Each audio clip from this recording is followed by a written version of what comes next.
What is up, YouTube and other sources of media information? I am Dr. King. Welcome to my podcast. I've been meaning to do this for literal years, and I finally have a moment where baby's asleep, wife is training some clients, uh, dog is asleep, cat is somewhere. But, anyways, I have time, so I wanted to just record my first episode. This is me unfiltered. I rolled out of bed. I'm covered in dog hair. Um, Shout out to RP Strength, you know, with the swag. They're one of my sponsors. But welcome to Golden Hands episode one, where I ramble, I talk about my life, I talk about interesting topics. My goal is for this to be educational, for it to be, uh, I guess, unfiltered or whatever you want to call it. It's just genuine. This is just me yapping for literally I don't know how long. I'm making sourdough bread today, sun-dried tomato sourdough bread. First time making it. I've been making bread for literally maybe 2 years. Um, Hopped on that train after COVID. One of my friends actually got me on, but I would say I'm getting towards master level sourdough baker. Not to flex too hard, but anyway, I'm making homemade egg salad too. If you don't know me super well, my father was a chef and culinary professor for his last careers. He's had multiple careers. My mom grew up cooking in Korea and still cooks every day. So I'm a big foodie. Let me adjust my camera a little bit because I talk with my hands. Uh, so welcome to the pod. I have no clue what I'm doing.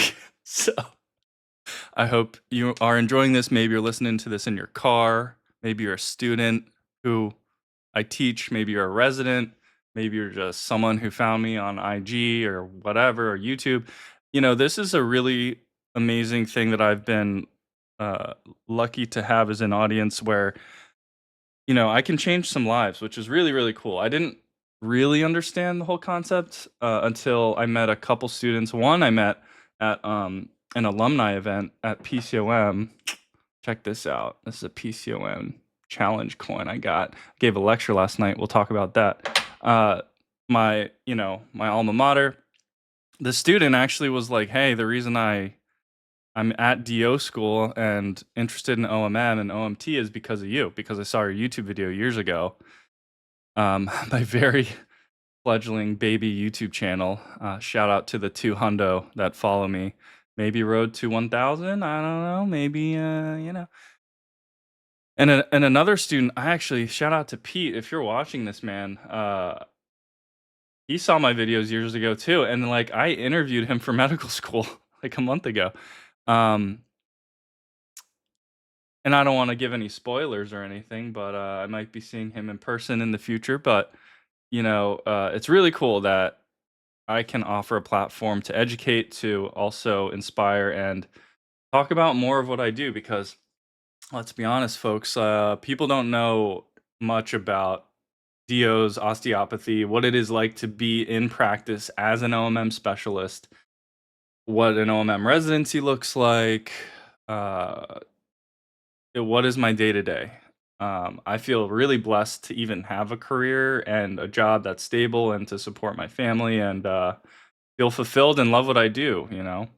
I know it's very cliche, but if you love what you do, work doesn't truly feel like, work. Yes, there's good and bad and it can be tough sometimes, but in general, I really love my job. I love the people I work with. I love, my institution and I'm happy to serve and help and educate, whenever and wherever I can.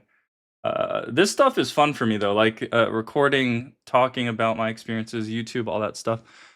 Uh, I just like it. I like lecturing. I'm one of those weirdos who loves public speaking, so I don't know what that says about me, but I'm used to it. I've been doing it for years. I will probably have a stand-up comedy career within a couple decades once I'm retired or whatever. I don't know.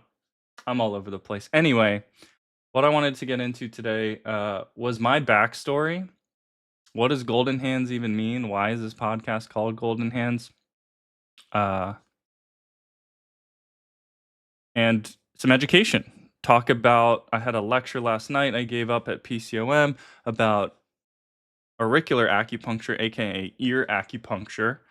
Why, how, when, where, whatever, why would you stick needles in your ear?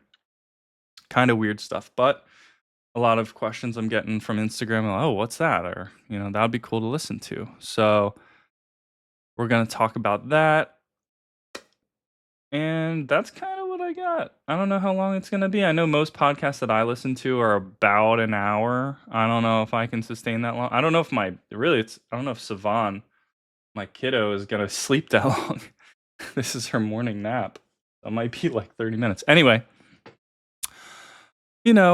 wondering if we keep this all on YouTube, if I do a Patreon thing in the future. I don't know. I'm just kind of like seeing what happens, right? I've never really done a solo pod. I've been on other people's podcasts. Shout out to Dr. Raja, who's got an awesome podcast, Medicine Redefined, with Darsh Shah, two amazing physiatrists. I highly recommend you guys check them out.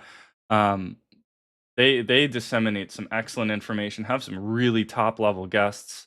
I don't know if I'm gonna have guests. I probably will. I'm just going off the dome here because my schedule is so crazy. It's a lot easier for me to be like, oh, I got 30 minutes. Let me just record something, just like I'm doing now. So that's enough about that. But my origin story. I was born in GW Hospital in DC. And it's very suspenseful now because I have to go take these eggs off of the stove and put them in ice water. By the way, hard-boiled eggs. You boil them, right? 11, 12 minutes. Put them in ice water. It's going to make it easier to peel those eggs. All right, I'll be right back. Uno momento, por favor. So, I was born in DC. Was born in DC. Mom did child psychiatry residency in University of Maryland. Dad did his culinary schooling at the Philadelphia Culinary School Institute. And yeah, I was born in DC, grew up in Alexandria, Virginia, till about age 5-ish. Parents thought, hey, let's go to some good public schools. Let's move to Great Falls, Virginia. Shout out Nova. I know some of my peeps are from Nova who follow me on the socials. 703 for life. And I went to Langley High School. And after that, was really taking a lot of art courses. My whole life I've been taking art courses since I was about 3. My mom enrolled me in this after school, like, private art class at some lady's house. It was pretty cool. It was a bunch of other kids. We made a lot of cool projects. Um, I was a soccer player my whole life, played travel soccer, captain of the high school team, stopped in college because I was double majoring. That was a lot. And what else I was just a gamer, man. I still am a gamer. Uh, I would play soccer, play games. I mean, I didn't have siblings too, so a little bit more about me as just a kid. I've had pretty I guess my mom diagnosed me with ADHD when I was 7. I was not a great classmate to have, or a student, I guess you could say, to have as an elementary school teacher. I was a nightmare, let's be honest. I would talk a lot. I would not sit down. I would be all over the place. They had to call my mom in and be like, "Hey, we got to figure out some strategies to help getting him to relax here because it's like tough." Anyways, yeah, so I grew up doing a lot of different stuff. I played the violin. I forgot. So musically, grew up playing the violin, I believe, since like 4th, 5th grade. Transitioned to saxophone, obviously the coolest instrument. Super cool. Saxophone, middle schoolish. up until high school. Was second chair saxophone. I'm just a gunner, you know what I'm saying?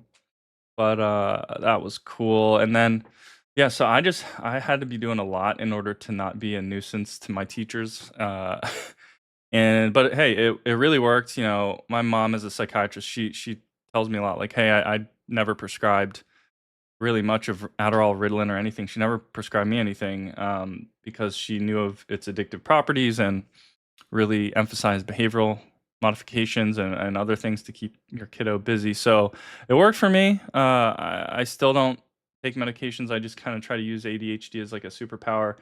Multitasking, I mean, certainly can be good for creativity, I think, thinking outside the box. But anyway, so let's fast forward to middle school, high school. Of course, I was watching a lot of House with the fam, was really interested in medicine. I'm a third generation doc. My grandfather on my mom's side, MD in Korea, acupuncture herbalism specialist. Then, my mom, psychiatrist, child psychiatrist, went to school in Korea along with her siblings, whom a few of which are also physicians, radiology and optho. So they came here for residency, and then, you know, I popped out. I was born in the 80s, 80s kid, just turned 36. My birthday's on Halloween, so it's always a good time. And yeah, in high school, I kind of meshed with everyone. Like, uh, I wasn't like super cool, like by any means. I was just a like regular dude, regular kid. Definitely played a lot of Halo with the boys, a lot of World of Warcraft, still play a lot of World of Warcraft. I like to play the ultra hardcore stuff. Shout out to Ozzy, my boys on there. He's a big streamer. Zaryu, huge fan of Zaryu, but we've messaged maybe a couple times back and forth, but they're killing it. So I like to watch their streams. You don't know, ultra hardcore is literally you don't see any health bars, and if you die, it's permanent. So it's kind of a masochistic way to play a video game. But anyway, so high school, gamer, soccer player. I guess you could say I was pre-med back then too. Really, I think I took AP Bio, AP Physics, AP Government, AP Calc. I'm just so smart. No, I'm seriously, I was just like, all I did is just kind of study, take pre-SAT class, play games, go to soccer practice. But anyways, in applying to colleges, of course, coming out of Nova, you're looking at William and Mary, you're looking at UVA. But I wanted a different experience. Almost my whole high school went to those colleges, but I mean they're great. They're in the state, so I wanted a smaller experience.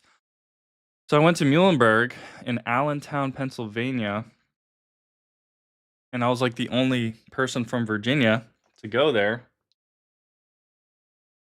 Sorry, I'm getting like a scratchy throat. And they're like, "Dude, what are you doing here? Like, you're not from Jersey."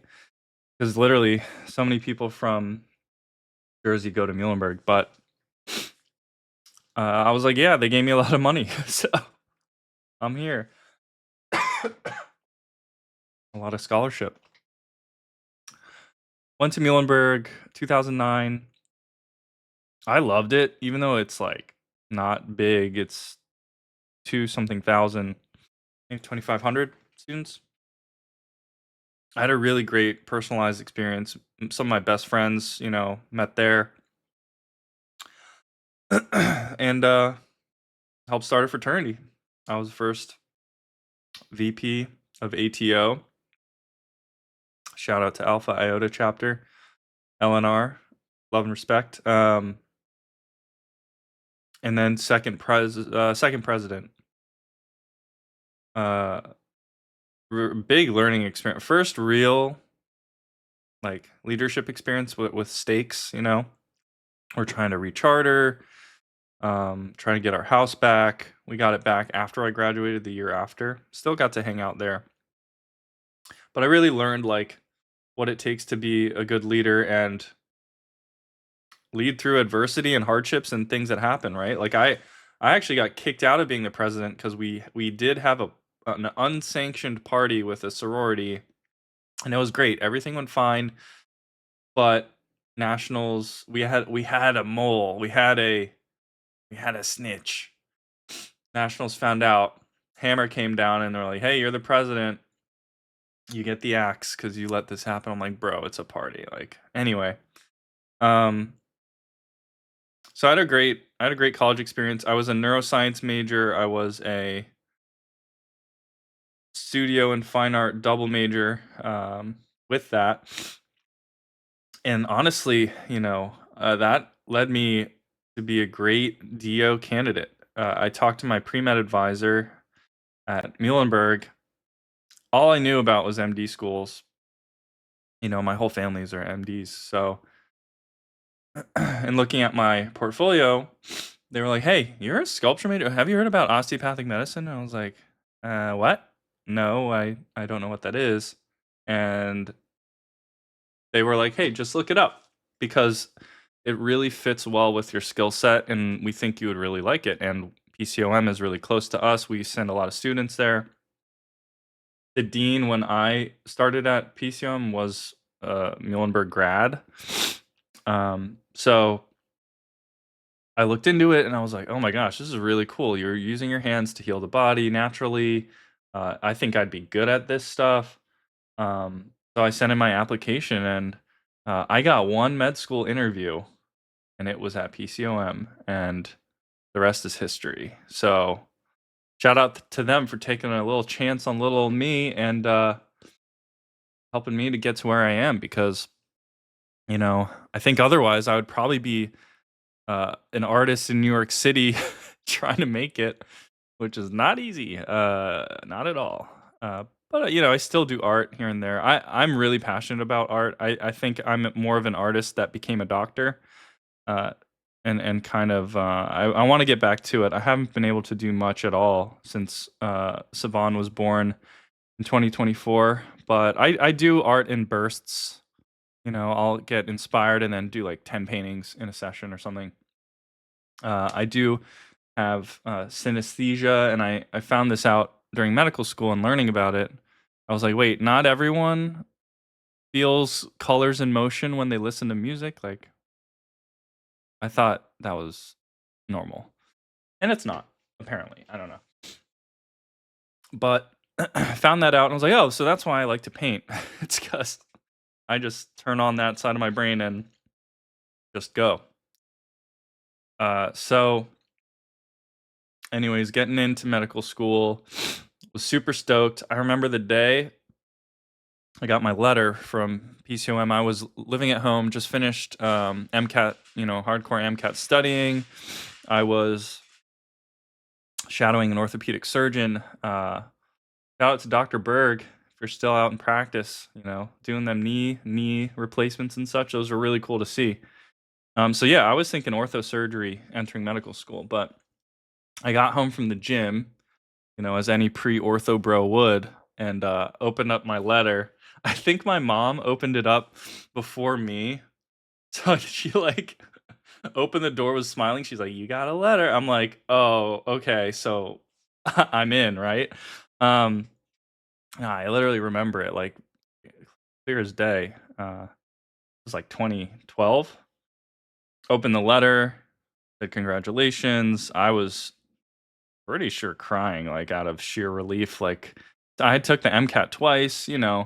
I'm not like a test taker guy. I'm way more of a clinical, person. I excel at procedural work, using my hands, problem solving, that kind of stuff. So, to get through all of that slog of test taking and getting high, science marks and stuff, it was a long road. But so anyway, the rest is history. I got in, started school. I started medical school with a lot of my fraternity brothers, two of them. So shout out to Samir and Anthony. They're out in practice now. Um, and yeah, a lot of Muhlenberg students in my class at PCOM, I think like 5 or 6 or something. But um, yeah, great medical school experience. I love Philly. That's why I'm in Jersey. I'm close by. I really like the city. I wanted to stay, raise a family around here. Uh, the med school experience in Philly was great because if I had to go to the Caribbean, I would not have passed because let's be honest, like the weather is amazing and I like the beach, so I'm glad I went to med school in Philly so I could stay inside and study and pass all my exams and do all that stuff. But it's a very medical city. There's tons of medical schools, a lot of hospitals. Some of the most medical innovations happening in Philadelphia, which is great. It does have a long osteopathic history. What's very interesting about being a DO is that it can be very geographically oriented. There's a lot of historical DO centers in the country, such as Kansas City and Kirksville, obviously, the Northeast and California, and anyways, so Philadelphia is a big one, and it's really cool to be in a place where there's tons of DOs. It's very much a thing, and people know to seek out DOs for what we do. And PCOM itself has a very long history. Founded in right 1899, right on that coin here. Very cool. And it's very cool to have that history as a part of my lineage, so to speak, osteopathically. What's great about being an OMM specialist is we all have learned from these legends. It's very much like martial arts, where it's like, oh, who was your master? Who taught you? So for myself, it was all of the amazing attendings at PCOM. I think the obvious kind of people to talk about are the Nikolai, Evan and Alex Nicholas. They've been around for a while in the OMM game. They wrote the Atlas of Osteopathic Techniques, which is a textbook that is used to teach. And it was very cool to learn right from them as a student and their resident for 3 years. And yeah, so also shout out to Dr. Nota Bell, who was my program director when I did my OMM residency there. It was a really great program, and I still highly recommend it to people who want to do OMM as a residency, which is possible if you look at my other videos. But anyway, back to my med school experience. I was not much of a lecture attender. I can't really sit for a very long time without getting like very distracted and just being like, okay, I'm just done. Like I can't. So like I'm not an auditory learner. I'm not. I got to be honest with myself. I'm a visual kinesthetic learner, and I got to be moving. I got to move around. So what I did was I listened to the recorded lectures on double speed because I think people talk slow a lot of times. So I did that, save a lot of time, but then created my own giant mental maps on paper, posters for each thing because I remember things spatially. And let me look at this screen. Oh, there's Leo. Hey, this is Leo. You want to say hi? Hi. Leo is my kitty we got when I was an intern. Right, Leo? I actually saw Leo at the shelter. He was literally sitting in a chair position, like on his butt, just sitting there chilling, like literally like this. And he was the only cat who I pet who's like wanted more and more and more petses. Like the pets, right, Leo? He's very chill. And he's a black cat, and I like black is one of my favorite colors. But anyways, I got sidetracked. We're talking about med school. So yeah, so that was my strategy for medical school. Got through it. Really enjoyed clinical rotations. Found out in the second year that I would rather do PM&R instead of orthopedic surgery because let's be honest, ortho surge is like super gunners. Like I'm like, dude, I just it's not cut out for me. I don't want to be living in the OR in the hospital. So um PM&R I was looking at pretty heavily, right? And but on clinical rotations, I was using a ton of OMM. Like I just love it. And I was treating patients during FM rotations. My attending doesn't do a ton of OMT, so he's like, "Oh yeah, you use as much OMM as you want, and I'll just precept it." So I was treating 8 to 10 patients a day as a third year, and I was just leaving that rotation, just super happy. And then I just realized driving, I was literally on the Ben Franklin Parkway driving home from rotation. Like, I literally remember where I was in my car when I was like, I'm going to switch to OMM from PM&R. It was near the end of my third year. It's kind of a relief because that means I don't have to take USMLE Step 2. I took Step 1 and Step 2 back to back, 4 days apart. Um, did hit my goals on them though. I got above the averages, which is what my goal was. Because again, I'm not a test taker. Uh, so made the OMM switch and just went ham. Just did as many OMM electives as I could. Found a lot of private practice OMM physicians who I look up to. I decided to, in the future, plan to take my acupuncture fellowship course either during residency or shortly thereafter, because all of my mentors were acu certified. And my grandfather being an acupuncturist, I was like, oh, this is a really cool thing that I could continue. And yeah, during my second year residency, I did the Helms Institute HMI, Helms Medical Institute course for physicians. It's 300 hours, 6 months. You go in for 3 separate weekends to do the clinical hands-on, and then you're done. So did that during PGY2. And coming out of residency, I worked private practice for a little bit at the Shin Center, Cherry Hill Integrative Sports Medicine. Saw a lot of really cool treatments, integrative treatments for athletes, professional athletes, and just your typical person.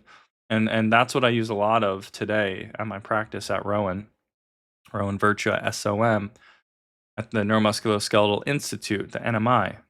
I do a lot of acupuncture, OMT, of course. I do injections, and just kind of like integrative management, non-pharmacologic when I can. Management of pain, chronic functional issues, chronic migraine, scar tissue problems, things like that. I practiced privately for a bit, solo private in the last few years in Philly, but stopped that to further increase my ability to contribute to Rowan, so I wasn't burnt out working weekends privately. Now I'm just full time at Rowan, but I've always been full time for 5 years at Rowan. Now an associate professor, residency director, course director, medical director. Anyway, so I was in private practice. I really miss teaching. So that was the main switch for me, was I really miss being part of an academic institution. And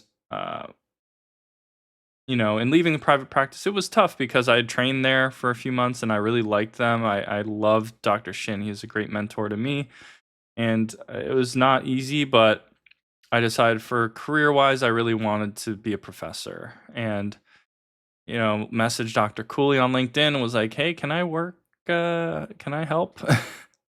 And then during COVID, I interviewed with her and Dr. German for where I'm at now. And I had I had full blown COVID during my interview. And I told them, obviously years later, they're like, we had no idea. But I was like, right before being on camera, I was like on my back on the beanbag, like, I can't do this. I'm so dead. Like 100-degree fever, 102, I think.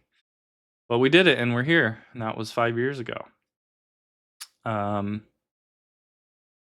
so yeah, I think that's kind of like my origins. Oh, why is this called Golden Hands? Let's get to that because that was the whole kind of point. When I was an intern or a PGY2, PGY3, as an OMM resident, you have to do inpatient OMT. You have to get, I believe, like 50 cases under your belt. And when I would do my rounds at Roxborough Memorial Hospital, there was one patient. She had this headache complaint, but didn't really want to take medicine for it. Tylenol is like your go-to for that as a hospitalist, or as an intern, someone called like, "Oh, I got a headache. All right, Tylenol. Go to the next thing." But um, the medicine team had the foresight to consult the OMM department. So I fielded the consult, went in, like, "Hey, ma'am, like I hear you have a headache. Sorry to hear that, but would you like some manual treatment for it?" She's like, "Oh, that would be amazing." And so, really cool lady. She was a bit of like a clairvoyant, psychic, whatever you want to call it. She's like, when I was treating her, she's like, "Honey, do you know I see auras?" And I'm like, "Okay, where's this going?" But I was like, "Oh, tell me about that." She's like, "You have this golden aura, and when you treat with your hands, it's like glowing or with energy or something." So I was like, "Oh, that's pretty cool." So she was like, when I left, she's like, "All right, Doctor Golden Hands, I'll see you tomorrow." And the nurses overheard it and they're like, "Oh, Doctor Golden Hands, huh?" Like, da, da, da. And so it kind of stuck for those inpatient consults. But because the nurses and other faculty, I guess hospitalists, saw me doing hands-on treatment, they started to be like, "So can I get my neck uh, hurting? Can you hook me up?" So it was a pretty big snowball effect from there. But yeah, that's why this is called Golden Hands. It was actually a nickname from a patient who I was treating. Her headaches got way worse. No, I'm just kidding. She actually felt really good afterwards. Um,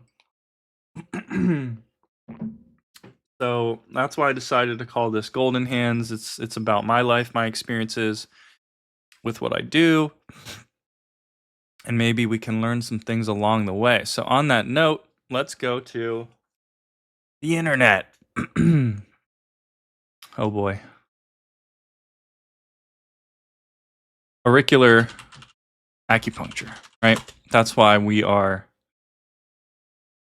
here for the educational part. I lectured on this last night at PCOM. Auricular acupuncture, also known as ear acupuncture, is a therapeutic technique that targets specific points on the ear to promote healing and address various health issues. This is really cool microsystem theory. If uh, you know about foot reflexology, kind of similar principles. It's like the whole body is represented on those areas. I was lecturing for PCOM's military medicine symposium because this is heavily used in the military, called battlefield BFA acupuncture. And Dr. Neemsau was the guy who figured this stuff out. He was a prior acupuncturist who graduated from the Helms course. Right, I'm going to move this over. And he discovered this, invented this in 2001, I believe, early 2000s. Essentially, you're hitting these points 1, 2, 3, 4, 5, cingulate gyrus, omega 2, thalamus, Shen Men, point 0, and you are creating pain relief pretty instantaneously. So, hence battlefield acupuncture, because it can be used in heat of combat. They teach this to flight docs. Half of my Helms Medical Institute course were flight docs who had their course paid for by the government. So the government and the military are big believers in this. Traditionally, you use these gold ASP needles. I don't know if you can see that. They're really small, but you see that little spear? It sits in your ear for up to like a week. And it can be a little sore, but that's how you get the most effect out of these points. You can use, ear seeds or these ear stickers, traditional points. But yeah, traditionally this is done via ASP gold, solid gold needles. And NeuroAcu Rehab, BFA, the military's secret weapon against chronic pain. Some key takeaways: tiny gold needles, fast pain relief, avoid side effects common with painkillers such as what? You guys know it. drowsiness, addiction, dependency, constipation. I get really itchy. I tried Percocet for my wisdom teeth. I hated it. Um, it's cheap to do. These needles are not insanely expensive. You know, so and it's accessible. You don't have to like change your outfit. You just do it on their ear. It's like right there. Um, so look at the stats. It's like 44% of pain that lasts more than 3 months in these military in these soldiers, right? It's like very needed something. We don't want to keep giving opiates out like candy. So the procedure is pretty easy. There he is, Richard Niemsau. He's putting these needles in the ear. Takes literally 10 seconds. It like use this little delivery device. And, like pops them in. Relief in 80 to 90% of cases, typically immediate, and may last from minutes to months. I can fully endorse that 80 to 90% is true. It's crazy. I've used this a lot clinically because of the pain relief effects.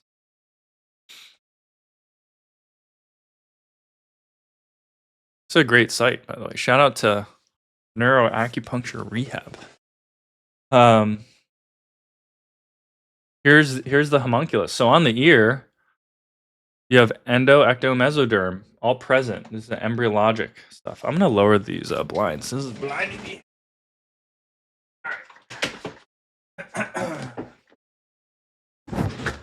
So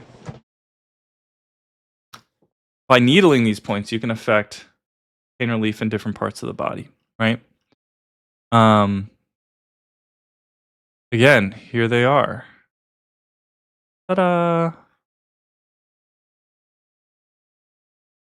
Current research on BFA.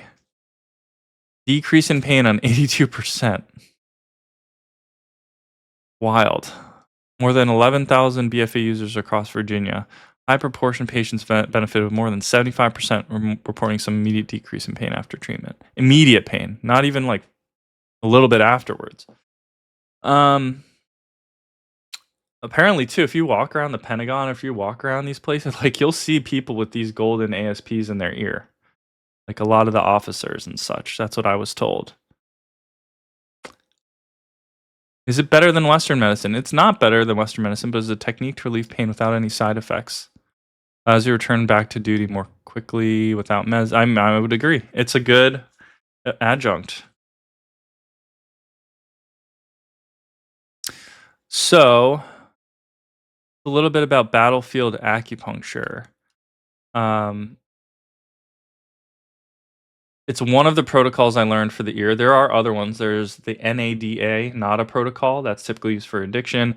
ATP, auricular trauma protocol, that is used for trauma. ATP, right? Let's see, auricular trauma. Dr. Langevin. Oops, not shopping. Images. Ta-da! From Joe Helms, the man himself, the guy who taught me acupuncture. So here we go. This is the order: hypothalamus, hippocampus, amygdala, or hypothalamus, amygdala, hippocampus, master cerebral, 0.0 Shen Men. PTSD, pain, right? Very cool stuff. So yeah, that's a little bit about auricular acupuncture. I use it pretty much every day, 5 to 10 times a day with patients. It is super helpful and easy to do, easy to learn. I highly recommend if you want to take an acupuncture course, if you're a doctor, eventually, Helms Medical Institute. HMI. Boom. HMIeducation.com. You can find graduates if you go to their graduate directory here. I'm going to close the AI. Yeah, you can use this to find graduates. Like, hey, I want to try this stuff. This is where I did my course. So courses, etc.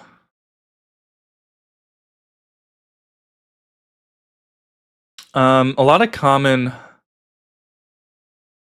acupuncture questions here. Let's see, what are some common questions about acupuncture? I love to use AI, by the way. You'll be seeing me use this a lot when we chat here. So I get a lot of questions about, hey, does it hurt? Is it, does it work? How does it work? Do you use these needles multiple times? All this stuff. So what is it? Well, you're putting in stainless steel needles or some kind of metallic needles into the body to create physiologic change in the nervous system, generally with pain relief, right? So what does it say here? Very thin needles into specific points of the body to stimulate healing and balance. Oh, it sounds so good. Needles are different, right? You have hypodermic needles, which you use to inject, which are sharp, versus dissecting needles, which are not cutting needles and are relatively dull. So when an acupuncture needle is a dissecting needle, I'm not worried as much about infection, although it can happen, but way more rarely. I'm not doing a hole punch in someone's skin like I do with a hypodermic. Hypodermic is, you might as well think of it as a bayonet. Whereas these dissecting needles are so thin that like the junction between the skin and the needle itself is a very tight junction. So not easy for bacteria to like go through there, but it can happen. I've seen, I had a patient who we did auricular acupuncture on and they went swimming in a pool that day. And then I come back and their ear is bright red and has some cellulitis. And I'm like, yeah, remember what I said about public pools after getting this treatment? They're like, oh, I forgot. So, how does it work? Acu works by regulating the flow of chi through pathways in the body. Ooh, it's so mysterious and esoteric. It's thought to stimulate nerves, muscles, and connective tissue. Huh. It's thought. No, it does. It actually does. Look at the brain fMRI data. And promoting blood flow and release of natural painkillers. So let's unpack this. The flow of chi. What is chi? Energy. What is energy? It's electrons. What are electrons? The building block of physical matter as we know it, and everything is made of them. That's why I can treat pretty much almost any condition with acupuncture, because you're treating the foundational building blocks. We know chi now as preferential electroionic migration through extracellular fluid in the body. Way easier to say chi, but that's what we're talking about. Okay? All right.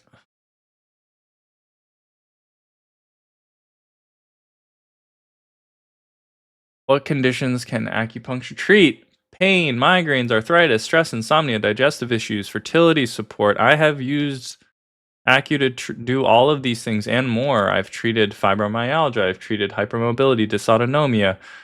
I've treated behavioral disturbances in patients with cerebral palsy, autism, other things. I've treated MS. I've treated Bell's palsy. I've treated like so many things. I've been treating with Acu since 2019, which it's not an insanely long time, but I'd say I got a decent amount of experience. Is it safe? Absolutely not, JK. It is absolutely safe. Side effects are rare and mild, such as light bruising, soreness. The worst thing you can do with an acupuncture needle is poke someone in the lung and cause a tension pneumo, aka deflate the lung, air gets into the chest cavity and suppresses the lung from reinflating, and that's bad. And you got to go to the emergency room, get a chest tube, or needle thoracotomy, I believe, or yeah, thoracotomy. Is that even? Oh my gosh, how am I forgetting this? Needle. What is it called when they do that? Needle thoracostomy. Sorry. Emergency procedure to decompress tension in pneumothorax by blah blah blah. Okay, yeah, dude, I haven't thought of that in like a minute. I'm not an EMED guy, but I remember some stuff. Does acupuncture hurt? Most people feel no pain. The needles are really thin. Sensations range from slight tingling to warmth and heaviness. I agree. It's not painful, really, unless you get a spicy point. What is a spicy point? That means you get near a sensory nerve that could trigger a little bit of a zing. Um, it does go away within a few seconds. And if it doesn't, you just take the needle out and move on. How many sessions are needed? Well, it depends, right? It depends if you get relief after one. Some people want to come in every week or every month, and then they need chronic problems, need chronic treatment, right? An acute one-time injury could just need 1 or 2 treatments or 3. What can you expect? A typical session lasts 30 to 60 minutes, which is true. If you look at the fMRI data, generally you get brain changes in about 20 minutes that are meaningful for pain relief. Um, is it common to use it alongside conventional medicine? Yes, you can. I do a lot of OMM with acupuncture. I see OMM as like a macro alignment of your meridians, and then the acu is a little fine tuning. Is it covered? Coverage varies, but it has since 2020. It has been covered by Medicaid, Medicare. You need prior auth for Medicaid, but a lot of plans cover it. Call your plans. Check it out. See if it's covered. How do I find someone? Like I said, go to that Helms Institute. Find a physician doing it.